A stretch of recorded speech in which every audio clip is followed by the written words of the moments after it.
Kembali lagi di konten pada kesempatan kali ini kita akan berbagi satu informasi atau satu edukasi atau satu teknik yang kemungkinan bisa menarik ya. Jadi kemungkinan bisa memberikan insight untuk kita dalam dunia yang dinamakan dunia zero sum game di saham ini gitu.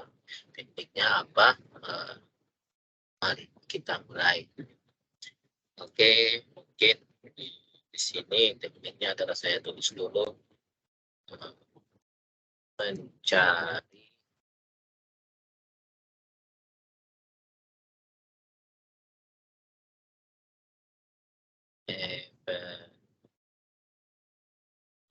average bandar, average bandar atau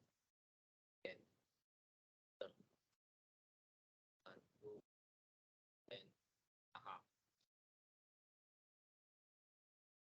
Jadi pada seri kali ini dari judul dan nampak mencari average bandar atau market maker suatu emiten atau saham berarti berkaitan dengan yang namanya bandar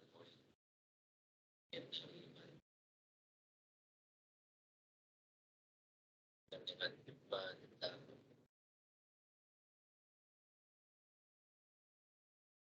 Mungkin kenapa ini jadi suatu hal yang menarik untuk bahasan kita kulik gitu ya, karena mungkin banyak yang belajar teknologi itu sibuk mencari pengen tahu di mana sih angka bandarnya, di mana apa sih angka bandarnya sebenarnya atau average bandarnya sebenarnya.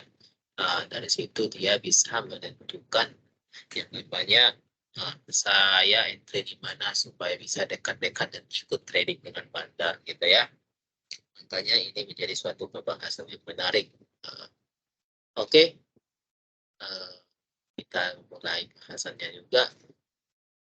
Pertama, poin pertama yang saya katakan adalah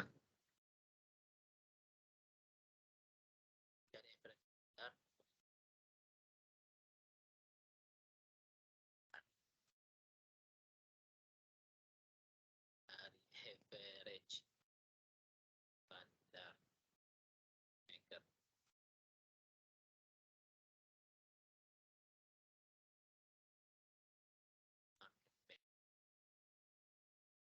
Yang ingin saya katakan, jangan sih dari bandar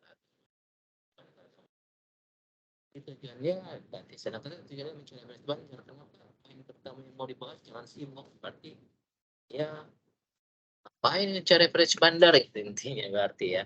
So, karena itu, karena dari poin nomor satu berarti pembahasan kita kali ini sudah selesai.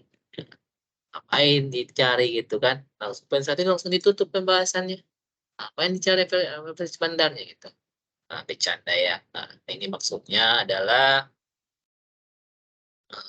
bisa dibilang ini dari pengalaman ya, dulu-dulu sering sekali kita kan terlalu sibuk standar sehingga lupa atau sehingga kita mengabaikan apa yang terjadi di market.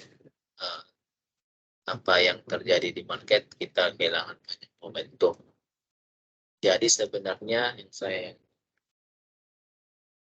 bahasa, jadi sebenarnya poin nomor 2-nya adalah average bandar atau market maker sebenarnya kita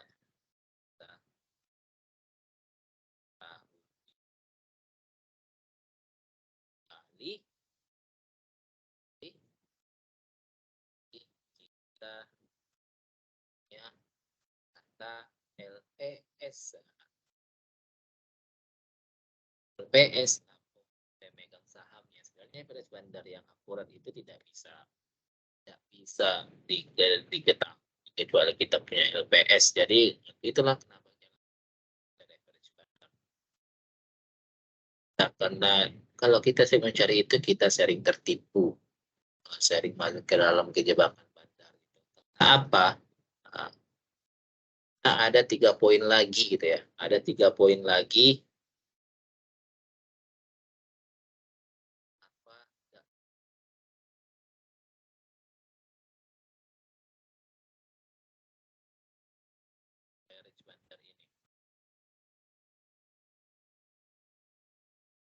pertama yaitu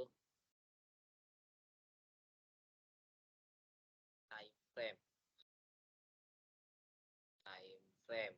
Time frame atau periode. Ini kita tidak tahu kenapa, karena kita tidak trading barang bandar. Kita tidak sampai tahu dia berapa, periode dia bakal ngumpulin barang ini sampai kapan gitu. Nah, strategi dia gimana? Coba dia yang tahu, cuma si market maker atau bandar ini yang tahu. Bisa saja kita pikir 1 minggu atau projectnya itu cuma 1 bulan gitu. Ternyata projectnya lebih lama lagi, atau projectnya lebih singkat lagi. Ternyata lebih lama, uang kita sudah all in, salamnya tidak jalan-jalan, kita terlanjur FOMO, jadi uangnya tidak muter, atau kita tidak muter di situ. Pas kita cut loss, ternyata bandarnya malah naikin gitu. Makanya sering ada istilah saya cut loss kok sahamnya naik ya, di hold di situ-situ aja gitu. Sebenarnya intinya ada di situ. Oke, yang kedua kenapa tidak perlu? Yang kedua itu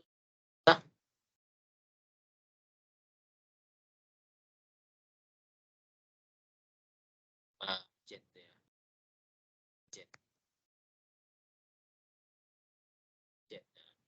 Budgetnya berapa persen budget istilahnya. Kita tidak tahu sebenarnya berapa persen budgetnya masuk gitu ya. Nah, kenapa tidak tahu? Karena kita tidak tahu time frame-nya sampai berapa bulan, sampai berapa minggu, sampai berapa hari. Jadi kita tahu nggak si vendor atau si market maker ini misalnya lah ya kode brokernya XX gitu lah ya, kode brokernya XX ini udah masuk berapa persen. Tahu nggak dia masuk sudah 20%, 80% terhadap saham kita, dia akan pernah tahu gitu. Nah, ternyata kalau kita tracking average-nya misalnya dalam 1 minggu gitu kan, dalam 1 minggu wah average-nya segini, ternyata dia mainnya itu long term, dan budget yang masih masuk dari modal dia yang masih masuk itu masih 5% ternyata itu kan. Ternyata kita lihat kita juga ikutan, wah ada bandarnya ini, ada akumulasi nih, udah besar segini gitu. Nah, jadi kita ikutan, dan ternyata bandar atau market maker-nya itu punya story atau project yang lebih lama lagi, ternyata tidak dijalanin. Bahkan kalau kita lihat, kalau dilihatnya kita terasa mengganggu, sahamnya bakal diturunin gitu ya, bakal diturunin biasanya, dan kita cut loss, dan dia disitulah nambah barang lagi. Nah, istilahnya dicekek injak gitu ya. Nah, sering yang pernah itu sering dibahas tentang cekek injak juga di salah satu influencer saham gitu. Itulah karena kita tidak tahu berapa budgetnya, gitu, berapa time frame dia. Gitu. Kenapa kita tidak perlu mencari sibuk mencari average bandar ini, karena ada 2 poin ini, time frame, periode, dan persen budget dia yang berapa sudah masuk gitu. Selain itu ada juga bagian yang ketiganya itu adalah sisa barang gitu. Kita juga tidak tahu sisa barang dia dari 5 tahun kemarin, 1 tahun kemarin, 2 tahun kemarin itu sudah berapa, kita tidak akan bisa tahu. Makanya di sini rawan yang namanya kita dicek injak, dia ajak nyelam jauh-jauh ke bawah dasar palung out gitu. Ya, tidak perlu sibuk-sibuk lah mencari average bandar ini. Terus kenapa terus kalau tidak perlu sibuk-sibuk mencari average bandar, kenapa perlu belajar bandarmologi gitu? Oh ya, sebenarnya kenapa perlu bandarmologi? Sebenarnya itu tergantung masing-masing gitu. Karena apa tujuannya? Kalau pribadi saya sendiri atau kita sendiri sini ya untuk mengetahui suatu saham itu transaksinya gimana, inflow atau outflow keseluruhannya, overallnya. Kalau inflow kita bisa masuk gitu ya, inflow kita bisa masuk, dan untuk masuknya itu bagaimana? Ya masuk dengan cara melihat technical analisisnya juga gitu. Jadi bisa lebih murah, lebih bagus gitu, lebih bagus masuk. Ternyata kalau kita masuk secara bandarmologi, wah bandarnya ada info dan akum nih gitu. Masuk saja ternyata dibawa turun gitu. Karena apa? Karena keseringan kita cuma pakai satu teknik yang namanya metodologi ini dan kita tidak melihat ternyata selalu segi chart dia sudah kena resist atau mendekati resist. Dan sahamnya itu sebenarnya proyek yang masih lama, makanya diturunin dulu semua penumpangnya. Makanya enaknya bendarmologi ini dipadukan dengan yang namanya dengan technical analysis. Dan kalau ada opsional bisa ditambahkan dengan fundamentalnya juga. Jadi itu 3 poin ini kenapa kita tidak perlu sibuk mencari average bandar. Nah, terus bagaimana kita tahu kalau tidak bisa menentukan average bandar itu sebenarnya bagaimana kita tahu dia itu punya barang di sekitaran harga berapa gitu ya. Sebenarnya simple.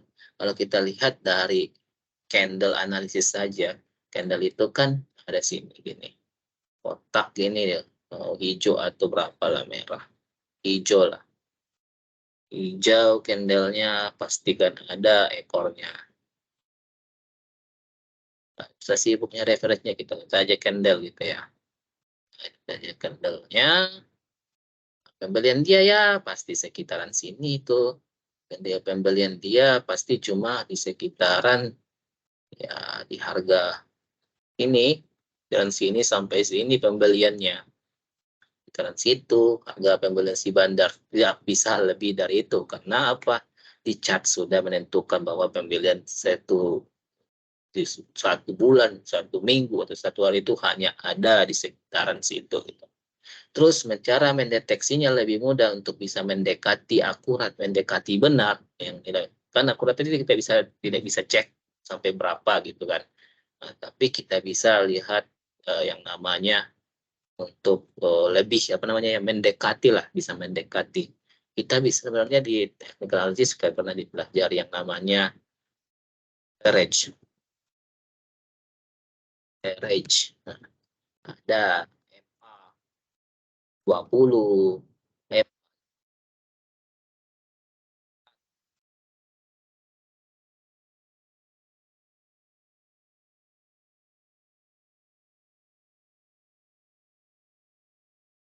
empat gitu. Jadi dari sini kita sudah bisa kita perkirakan rata-rata itu di 20 hari. Di 20 hari ini candlenya 20 hari rata-ratanya pergerakannya di situ. Itulah kemungkinan lebih dekat dengan si market maker itu. Karena pembeliannya seperti kita bilang di candle di situ-situ aja. Ngapain sibuk mencarinya di sibuk mencarinya di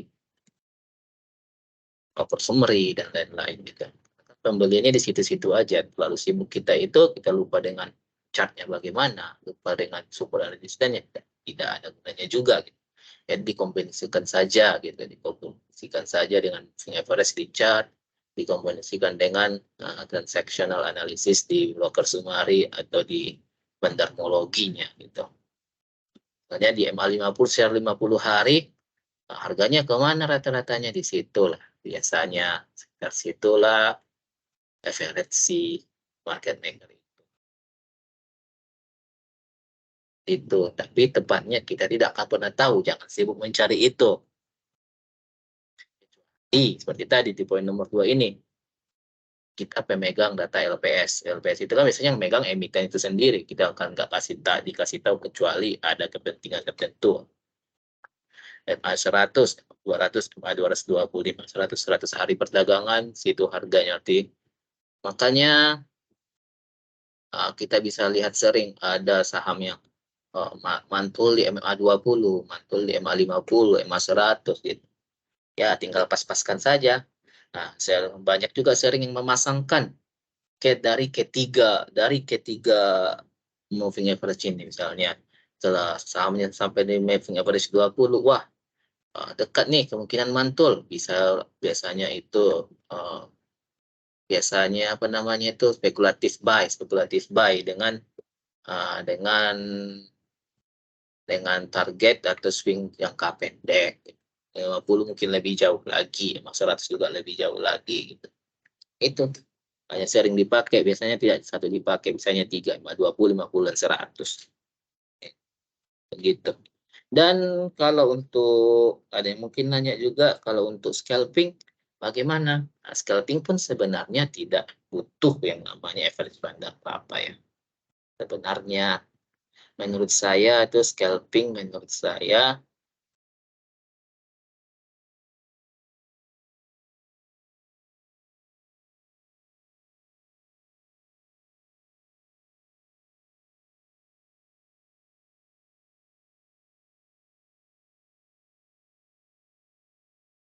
nah, itu apa satu. Nah, scalping itu scalping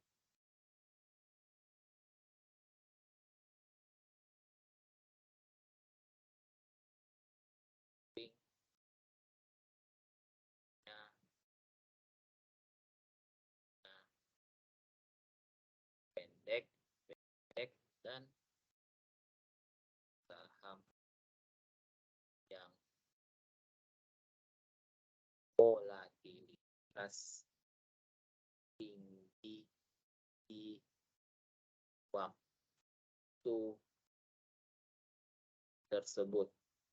Misalnya waktu yang pendek lah ya, waktu misalnya di jam 10 volatilitasnya tinggi, misalnya di sini harus tinggi, ini apa kena dan saja misalkan cuma 1 menit bahkan sampai detik atau scalping ini. Dan dua, biasanya screening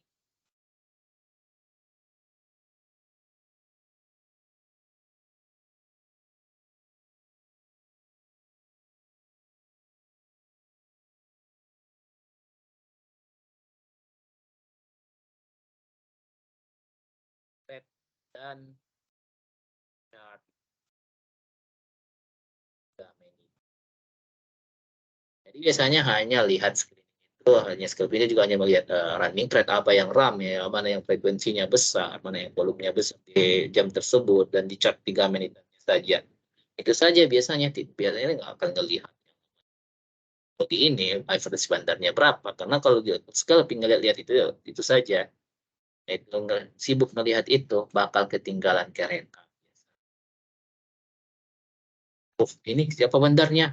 Misalnya, berapa average-nya? Cari-cari, buka broker semua, buka jauh-jauh, tarik 1 minggu, 2 minggu gitu. Wah, ternyata setelah dapat dirasa dapat, sahamnya sudah terbang duluan. Makanya cari average bandar atau market maker itu ya satu emiten ini sebenarnya tidak terlalu penting gitu ya. Jangan terlalu sibuk. Oke, itu saja mungkin untuk pembahasan kali ini. Jadi ingat, simple saja. Pakai moving average saja sudah bagus harusnya. Saja sudah bagus harusnya. Dan jangan lupa bahwa suatu saham itu juga ada yang namanya uh, supply and demand. Dekat demand itu sangat low risk gitu. Price volume itu sudah sangat bagus lah. Price volume, moving average sudah sangat bagus lah. Jangan terlalu sibuk dengan mencari average bandar atau market maker lah. Karena bandarmologi tidak sederhana itu. Bandarmologi itu tidak hanya fokus kepada broker-broker tertentu gitu ya. Fokus terhadap bandarmologi. Karena bandarmologi itu banyak gitu. Tidak sesederhana itu. Bandarmologi ini bisa dibilang seni seni seni seni membaca suatu transaksi, suatu saham gitu, bukan mencari average gitu ya. Oke, terima kasih untuk teman-teman, Bapak Ibu, untuk waktunya meluangkan waktu di video kita yang menipu ini. Nah, yang judulnya mencari average bandar sebenarnya, tapi isinya tidak mencari average bandar, bahkan menyuruh tidak sibuk untuk average bandar gitu. Tidak nyambung sama judulnya, nanti apa. Semoga betul saja apa yang positif di video kita, buang hal-hal yang negatif gitu ya. Buang hal yang negatif, misalnya yang positif gitu. Oke, dan ingat untuk Bapak Ibu juga dan teman-teman kalau mau mendukung channel kita lebih bagus lagi, silahkan bolehlah traktir kita kopi gitu ya. Bisa nanti di scan di next slide-nya atau bisa dilihat linknya di deskripsi video ini. Sampai jumpa, tetap semangat, happy cuan, bye-bye.